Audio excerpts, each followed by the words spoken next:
So today I'd like to share with you a few reflections on Luke chapter 23, verses 44 to 49, where we hear Luke's account of Jesus' death on the cross.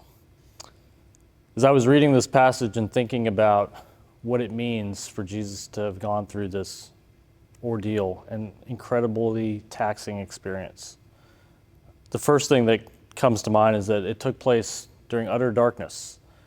And it's almost as if God knew that the weight of sin could only be manifest physically through darkness. And it took place in the middle of the afternoon between about approximately noon and 3 p.m., time where we wouldn't expect the sun not to shine. And so I think that speaks to just how much God realized sin had to be paid and that there is a cost.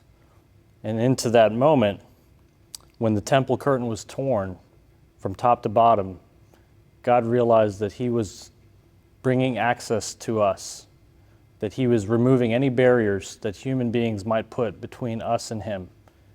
And through his son Christ, we now have that ability to approach the throne with confidence, knowing that he has fully redeemed us.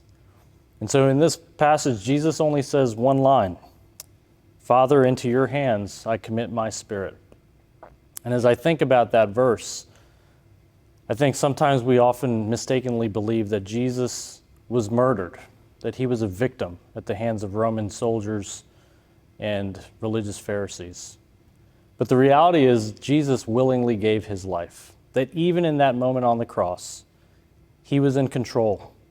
He could have spoken a word and legions of angels would have come down and ministered and saved him.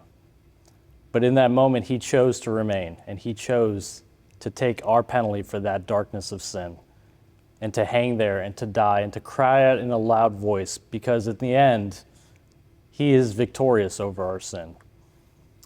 And so as we lean in to this moment of anticipation with Easter on the horizon, let's never forget that when Jesus committed his life to the Father, he did so knowing that the Father was loving and true and could be trusted. And in the same way, let us live our lives in a way that commits to God and trusts him with our heartaches, with our struggles, with our relationships, with our vocations, in whatever area of our lives. Let's commit those to him, knowing that he is a good Father who loves us.